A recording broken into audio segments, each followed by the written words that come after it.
تو میں نے سب سے پہلے اپنا ذائچہ بنایا اور میں نے اپنے بارے میں پڑھا، تو اس نے مجھے کہا کہ میں بائی برتھ اسٹرالوجسٹ ہوں، میں ہومیوپیتھ ہوں نہیں، اور میں بادشاہ وقت کا اسٹرالوجسٹ ہوں۔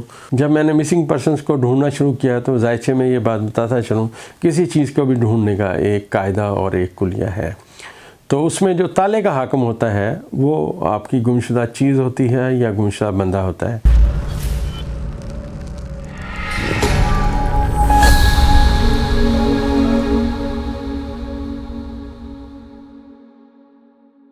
دوستو، میں آپ کو بتاتا چلوں کہ میں نے علم نجوم کیسے سیکھا۔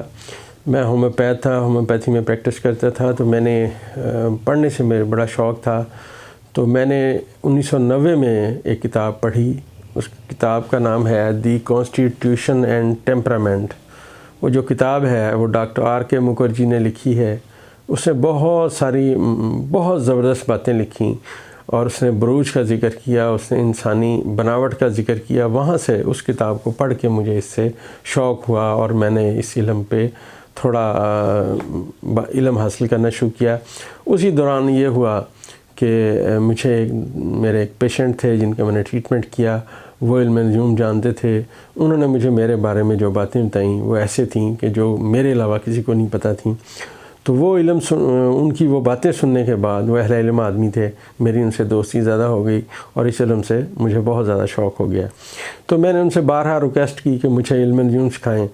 تو مشتاق صاحب ان کا نام تھا، خدا گری کے رحمت کرے، اب اس دنیا میں نہیں رہے۔ تو انہوں نے مجھے کہا کہ نہیں، تم بہت اچھے ڈاکٹر ہو، تو تم اگر علم نجوم سیکھا تو تم ڈاکٹری چھوڑ دو گے۔ میں نے کہا جی مجھے ہومیوپیتھی سے بڑا عشق ہے، میں نہیں چھوڑوں گا۔ تو انہوں نے کہا میں نے تمہارا ذائچہ بنایا، مجھے پتہ ہے۔ اور اس کے بعد انہوں نے مجھے علم نہیں سکھایا، صرف انہوں نے پتھروں کے متعلق تھوڑا سا مجھے علم سکھایا، لیکن جو میری طلب تھی وہ مزید بڑھ گئی۔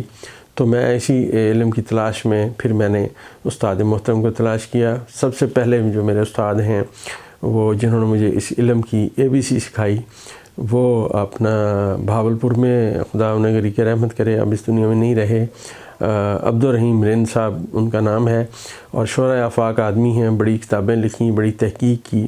انہوں نے مجھے بیسک ذائچہ بنانا سکھایا۔ تو میں نے سب سے پہلے اپنا ذائچہ بنایا اور میں نے اپنے بارے میں پڑھا۔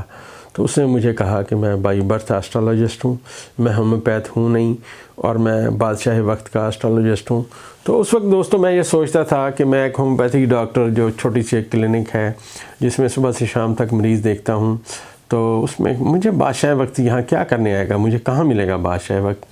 تو میں نے کہا یار بس دیکھتے ہیں، اتنا میں دلی طور پہ مطمئن نہیں ہوا۔ لیکن اس سے اگلی بات جو اس نے کی، اس نے بڑی حیران کن کی۔ اس نے کہا اب آپ کی لائف میں کرائسس آئے گا، اور یہ کرائسس ہے آنے والے 5 سال آپ کو بڑا تنگ کرے گا۔ تو واقعی میری لائف میں وہ وقت کرائسس کا آیا۔ اس میں کبھی ڈیٹیل سے جب میں ذائچہ پڑھانا شروع کروں گا تو میں یہ وقت بتاؤں گا کہ یہ کیسے ذائچے میں پتہ چلتا ہے کون سا وقت مشکل ہے۔ تو پھر میں نے یہ علم جو سیکھا، اس کے بعد میں نے وہ جو وقت تھا جو میرا کرائسس کا تھا وہ میں نے گزارا۔ کیسے گزارا؟ میرے پاس ایک دعا تھی ایک بزرگ کی، میں وہ دعا پڑھتا رہتا تھا ہر وقت۔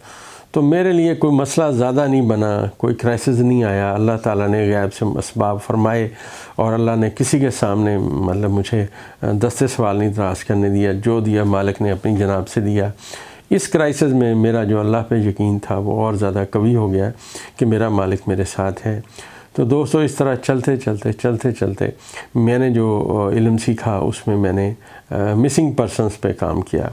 جب میں نے مسنگ پرسنس کو ڈھونڈنا شروع کیا تو ذائچے میں یہ بات بتاتا چلوں، کسی چیز کو بھی ڈھونڈنے کا ایک قاعدہ اور ایک کلیہ ہے، تو اس میں جو تالے کا حاکم ہوتا ہے وہ آپ کی گمشدہ چیز ہوتی ہے یا گمشدہ بندہ ہوتا ہے۔ ایک بندے نے سوال کیا اس وقت جو میرا ایک بھائی یا میرا عزیز یا میرا بیٹا یا میری گاڑی یا کوئی چیز جو بھی اس کی گم ہوئی ہے، اسے بتائیں وہ کدھر ہے۔ تو اسی طرح ملتان میں ایک اغوا کا برائے تاوان کا ڈرامہ ہوا۔ پولیس نے مجھے پوچھا تو میں نے پولیس کو جا کے بتایا، میں نے کہا جناب بات یہ ہے آپ کہاں بیٹھے ہیں؟ انہوں نے کہا جی ہم فلاں جگہ بیٹھے ہیں ڈاکٹر صاحب، تو اگر آپ یہاں آئیں تو آپ کی بڑی مہربانی ہوگی۔ میں ابھی فری تھا، میں نے کہا جی میں آ رہا ہوں، تو میں چلا گیا۔ تو آگے میں نے دیکھا پولیس کے بہت سارے میرے دوست بیٹھے ہوئے تھے، اور وہاں پہ مرحوم DIG فیاض سنبل صاحب بھی تھے، وہ اس وقت ملتان میں SSP تھے، تو بڑی ٹینشن تھی۔ تو میں نے انہیں کہا کہ جی وہ لڑکا جو آپ کہہ رہے ہیں اغوا ہوا ہے، وہ تو ایک لڑکی کے ساتھ جو ہے پھر رہا ہے، آپ کیسے کہتے ہیں کہ وہ اغوا ہے؟ تو آپ لڑکی ڈھونڈیں، آپ لڑکا ڈھونڈ رہے ہیں۔ تو خیر میری وہ پریڈکشن پوری ہوئی، 3 دن بعد وہ لڑکا اور لڑکی مل گئے، اور وہاں سے میری شہرت کا آغاز ہوا، اور پھر انہی کے توسط سے، اسی واقعے کے توسط سے میری سید یوسف گیلانی صاحب سے ملاقات ہوئی۔ یہ 2006 کے سردیوں کی بات ہے، نومبر دسمبر کی۔ تو میں نے گیلانی صاحب نے کہا مجھے میرا ذائچہ بنائیں، تو میں نے ان کا ذائچہ بنایا، تو ان کے ذائچے نے مجھے کہا کہ یہی وہ وزیر اعظم پاکستان ہے جس سے آپ کی پہلی دوستی ہوگی۔ تو میں نے پھر ان کو کہا کہ ہمارا علم کہتا ہے گیلانی صاحب آپ کا جو ذائچہ پیدائش ہے وہ اس قدر اسٹرانگ ہے کہ آپ اگلے وزیر اعظم پاکستان ہیں، اور علم یہاں کے کھڑا ہو گیا، اس سے آگے جاتا نہیں ہے۔ تو انہوں نے کہا ڈاکٹر صاحب بے نظیر بیٹھی ہے، مجھے کون بنائے گا؟ میں نے کہا جی باری آپ کی ہے، بے نظیر صاحبہ کیسے لے جائیں گی؟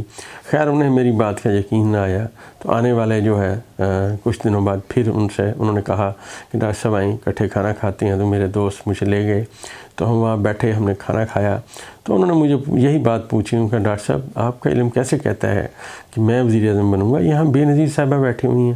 میں نے کہا جی باری آپ کی ہے، اور ذائچہ جو ہے اس پہ میں نے بڑا کام کیا ہے، تو آپ ہی وزیر اعظم پاکستان بنیں گے۔ میں آپ کو ایک وقت بتاتا ہوں، اگر اس وقت میں وہ باتیں ہوئیں جو میں ٹائم دے رہا ہوں، 200 آن ریکارڈ بات ہے، ماشاءاللہ یوسف گیلانی صاحبہ یاد ہیں، جو میں بات کر رہا ہوں ایک ایک آن ریکارڈ ہے، کہ میں نے انہیں کہا کہ اس ملک میں، ملک عزیز پاکستان میں، جب 10 مارچ کے جو سٹارز ہیں 2007 کے وہ ایکٹیو ہوتے ہیں تو ملک میں ایک تبدیلی کی ہوا چل پڑتی ہے، اور 16 مارچ تک یہ تبدیلی کی ہوا بہت تیزی کے ساتھ چلے گی۔ تو اگر یہ تبدیلی کی ہوا 10 سے 16 مارچ میں چل پڑی تو آپ کے وزیر اعظم بننے کا وقت آ گیا، ستارے ہل گئے ہیں، اب صورتحال اور ہوگی۔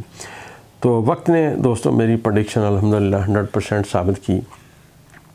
9 مارچ کو افتخار محمد چودھری کے خلاف، چیف جسٹس آف پاکستان کے خلاف ریفرنس فائل ہوا، اور 10 مارچ کو گو مشرف گو شروع ہو گئی، اور میں نے انہیں فون کیا، میں نے کہا گیلانی صاحب آپ جائیں، جا کے شیروانی سلوائیں، کیونکہ وقت آ گیا ہے کہ آپ اب وزیر اعظم کا منصب سنبھالیں گے۔ تو وہی ہوا، وہ وزیر اعظم پاکستان بنے۔ پھر آگے ایک بڑی داستان ہے جو آہستہ آہستہ انشاءاللہ میں بیان کروں گا۔ تو دوستو یہ ذائچہ ہے، یہ میرا ذائچہ پیدائش ہے، اس سے مجھے آج تک جو باتیں بتائیں الحمدللہ وہ بالکل ٹھیک رہیں، اور ابھی بھی بہتری کی سمت میں آپ کی دعاؤں سے، مالی کرم نوازی سے چل رہا ہوں۔